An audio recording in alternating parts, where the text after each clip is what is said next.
May 1966. Declaration of War. May 1966 was seen by many as the start of the Troubles, when the first true sectarian murder occurred and a declaration of war was made.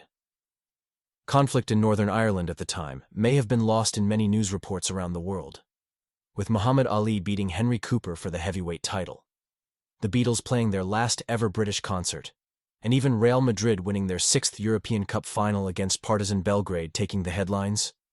Political developments in May 1966. On the 21st of May 1966, a loyalist group calling itself the Ulster Volunteer Force, the UVF, issued a statement declaring war on the Irish Republican Army, the IRA.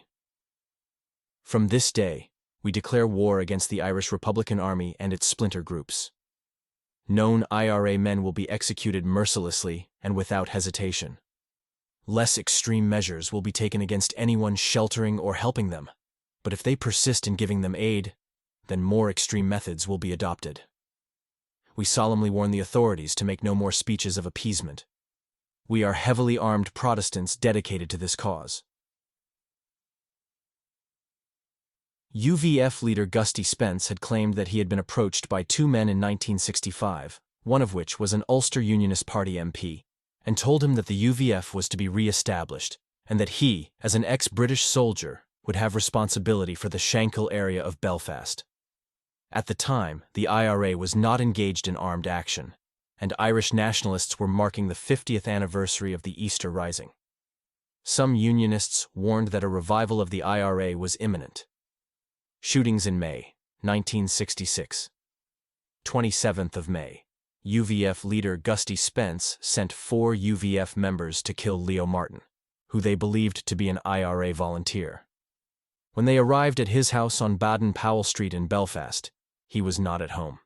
The men then drove around the Falls district in search of a Catholic. They shot John Scullion, 28, a Catholic civilian, as he walked home. He died of his wounds on the 11th of June. Spence later wrote, "At the time, the attitude was that if you couldn't get an IRA man, you should shoot a Taig. He's your last resort." This sentence summed up the tit-for-tat nature of the killings during the height of the troubles that would lie ahead. Bombings in May 1966. 7th of May. UVF members petrol bombed a Catholic-owned pub on Upper Charleville Street, in the Shankill district of Belfast. Fire also engulfed the house next door, badly burning elderly Protestant widow Matilda Gould, 76, who lived there. She died of her injuries on the 27th of June. Ms. Gould had lived beside a Catholic man who owned a pub next door, which had been painted the same color, and it became clear that this was the intended target of the petrol bomb. She had rented the small home from the Catholic businessman, Gerard McKeown, and given that she suffered from arthritis and was unable to manage the stairs, she had set up her bed in the front room where the petrol bomb struck. It had also been reported that the pub and off-license next door had previously been targeted with graffiti which read, in yellow paint, "This house is owned by a Taig, Popehead, remember 1690, which was a reference to the Battle of the Boyne. One of Ms. Gould's grandchildren had told the Nolan Show in Belfast that she had learned that, apparently, 4 men took part in the petrol bombing and that it was sanctioned by Gusty Spence, the leader of the re-emerging UVF in the area. However, at the time, there was no reported connection to any paramilitary organization. A Catholic woman escaped injury in another petrol bomb attack at her home in Northumberland Street 20 minutes later. 8th of May.